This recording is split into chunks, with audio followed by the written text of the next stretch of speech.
عليكم ورحمة الله وبركاته. ازيكم يا جريد 6؟ عاملين ايه؟ يا رب تكونوا بألف خير. النهاردة ان شاء الله هنشرح مع بعض lesson 2 من concept 1. تمام. اللي هي 4.1 الوحدة الرابعة concept number 1. السلام عليكم ورحمة الله وبركاته. ازيكم يا جريد 6؟ عاملين ايه؟ يا رب تكونوا بألف خير. النهاردة ان شاء الله هنشرح مع بعض lesson 2. تمام، في الكونسبت الجديده بتاعتنا. يلا نشوف ليسن 2 بتتكلم عن ايه. طيب، زي ما انتم عارفين ان ليسن 1 كان بيتكلم على اللي هي الانفايرمنتال فاكتور، العوامل البيئيه، والجيناتيك فاكتور، العوامل الوراثيه. واي كائن حي عشان يقدر يعيش في الانفايرمنت بتاعته هو محتاج مساعده من حاجتين: انفايرمنتال فاكتور عوامل بيئيه زي الووتر، زي الاير، زي السويل، وطبعا جيناتيك فاكتور عوامل وراثيه، ودي بتنتقل من البيرنت للاوف سبيرنج. هنا بعد كده بيقول لي characteristic of the environment and ways of adaptation of living organism. يعني ايه characteristic of the environment؟ خصائص البيئة. تمام كده. and ways والطرق اللي بيعمل بيها الكائن الحي adaptation. يعني هل كل الكائنات الحية بتعيش في مكان واحد؟ قال لي لأ. فأكيد كل كائن حي عايش في بيئة معينة adapted، بيتكيف أو بيتأقلم معاه. هنا بقول look at the following picture. بصوا للصورة اللي قدامك then complete the sentence وكمل الجمل. نمبر 1 بيقول لي the white fur of polar bear that help it hide from its enemy is from space adaptation. يعني الوايت فير، الفرو الابيض ده يعتبر قبل نوع من انواع الادابتيشن. هل هو structural adaptation تكيف تركيبي، ولا behavioral؟ طبعا structural، لان دي حاجه في البودي، في جسم الكائن الحي، فبقول عليها structure، يعني ربنا خلقه بيها. طيب نمبر 2 storing water in the stem of cactus plant is from space adaptation. الكاكتس بلانت اللي هو نبات الصبار ستور بيخزن الميه، يبقى ده behavioral adaptation تكيف سلوكي. طيب انت في الليسون اللي فات عرفت ان انا عندي نوعين من الفاكتور، اللي هي الانفايرومنتال فاكتور اللي هي العوامل البيئيه، تمام، والجيناتيك فاكتور اللي هي العوامل الوراثيه. تمام. طيب وقال لك ان الانفايرومنت has completely different characteristic from the other. يعني كل environment ليها خصائص خاصة بيها. يعني مثلا كمثال Egypt، مصر مثلا، characterized by variety of its environment where there are desert area, a number of oases and fertile Nile valley. يعني مصر عندها بيئات مختلفة، زي البيئة الصحراوية اللي هي الديزرت اريا اللي هي الأماكن الصحراوية، زي مثلا الأواسيس اللي هي الواحات، زي اللي هي النايل فالي اللي هو وادي النيل، الأراضي فيه بتبقى fertile، بتبقى خصبة. تمام. طيب قال لي بقى ان الانيمال والبلاند found in different environment. كل كائن حي ربنا حطه في مكان معينة وقدر يعمل adaptation في المكان ده.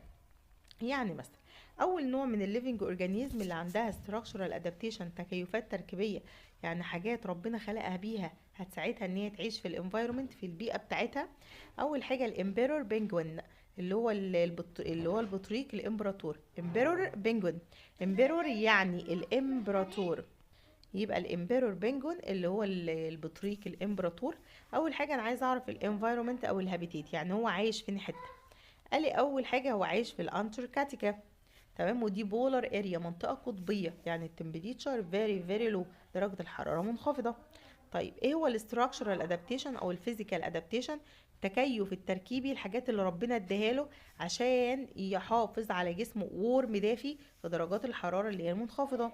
اول حاجه عنده سيك بلوبر او فات لاير، تمام، عنده طبقه دهون كثيفه، سيك بلوبر او فاتي لاير. and its skin الجلد بتاعه covered هيغطى بايه؟ dense feather، ريش كثيف، to keep its body warm عشان يحافظ على درجة حرارة جسمه. تمام، ويمنع وبروتكت يحمي البادي الجسم بتاعه من الفريزنج، من عملية التجمد في اللو تمبريتشر. يبقى لو قلت لك اللي هو الايه، البنجوين امبرور، الامبراطور او البطريق الامبراطوري، هو عايش فين؟ في الانتاركتيكا. طب ايه الحاجات اللي بتميزه؟ اول حاجه عنده سيك بلوبر، طبقه فات سميكه، وكمان عنده فيزر، ريش سميك، تو كيب اتس بادي وورم عشان يحافظ على جسمه دافي. تاني نوع عند الافريكان بينجوين اللي هو البطريق الافريقي. قالك ده بقى بيعيش في حته في الكوست على طول الشط بتاع ساوث افريكا، بتاع جنوب افريقيا.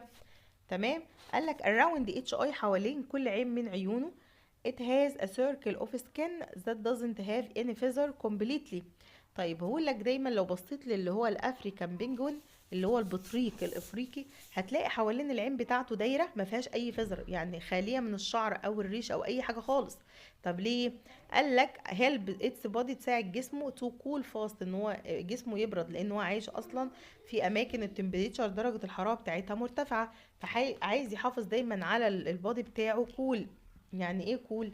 يعني يبقى بارد. فتلاقي دايما حوالين الاي العين بتاعته سيركل من السكين، دايره كده من الجلد، ما فيهاش اي فيزر، ما فيهاش اي ريش ولا اي حاجه. طيب عندي بعد كده الاركتيك فوكس، اللي هو الثعلب القطبي، ده عايش في الاركتيك انفايرومنت، ودي برضو درجه الحراره فيها فيري فيري لو، درجه الحراره منخفضه. تمام، عشان كده ربنا اداله ايه؟ سيك وايت فير. سيك وايت فير، اول حاجه سيك يعني كثيف، هيحفظ البادي وورم، يخلي جسمه دافي. وايت لونه ابيض عشان بلند، ان يتخفى من الانمي، من الاعداء، يستخبى في السنو، يبقى سيك وايت فير. يبقى سيك كثيف عشان بروتكت، يحمي نفسه من اللو تمبريتشر. طيب لونه ابيض عشان يعمل بلند، ان يتخفى في السنو. طيب بعد كده عندي الضفادع اللي هي السامه، اللي هي البويزنس دارت فروج، ده نوع من انواع الفروج اللي هي البويزنس سامه. بتعيش في التروبيكال رين فورست، في الغابات المطيره. عندها ايه بقى يا ولاد؟ بيج ايز، عندها عينيها كبيره، تو سي ات نايت، عشان تقدر تشوف بالليل. يبقى اللي هي البويزن دارت فروج، ده نوع من انواع الفروج الضفادع، تبقى بويزنس يعني سامه. تمام، ممكن تفرز ماده سامه.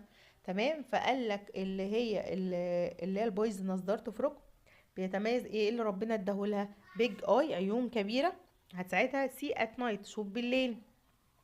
عندي بعد كده الديزرت انفايرومنت، في الصحراء هنلاقي حاجه اسمها الليزرد، اللي هي السحالي.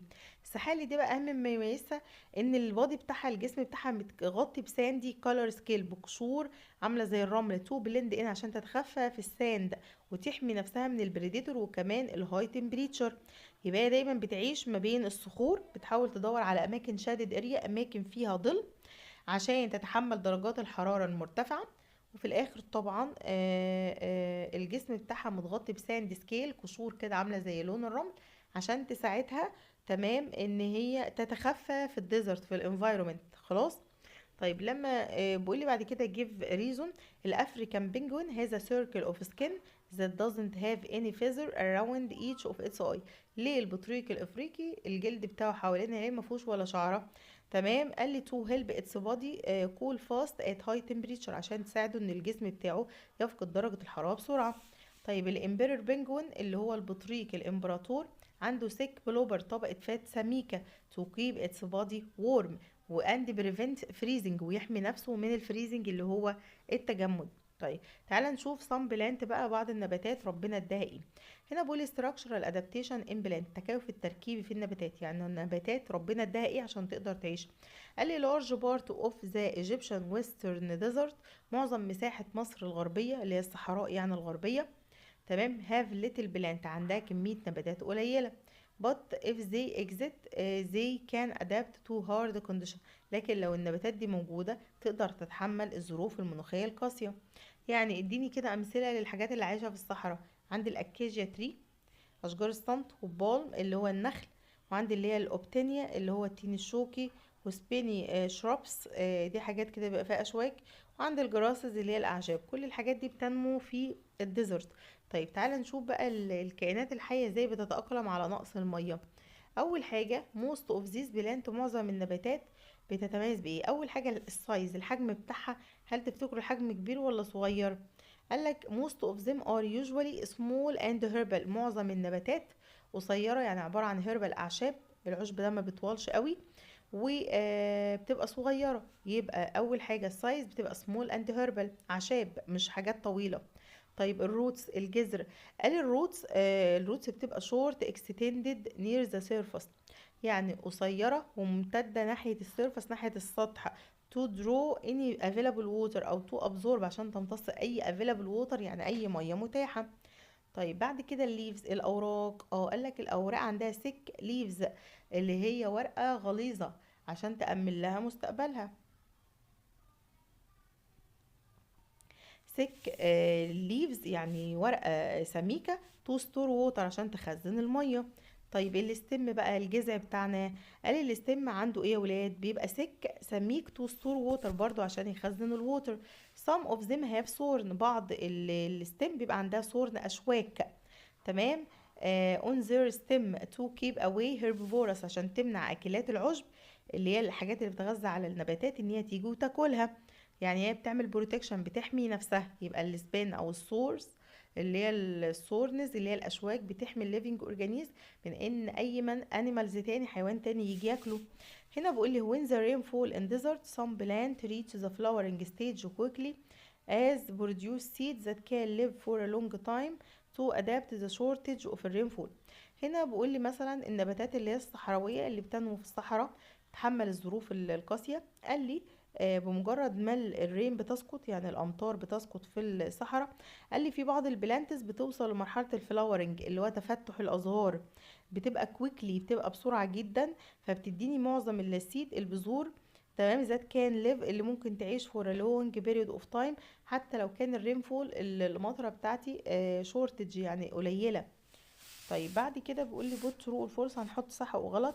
number one in our world there are different kind of environment. صح.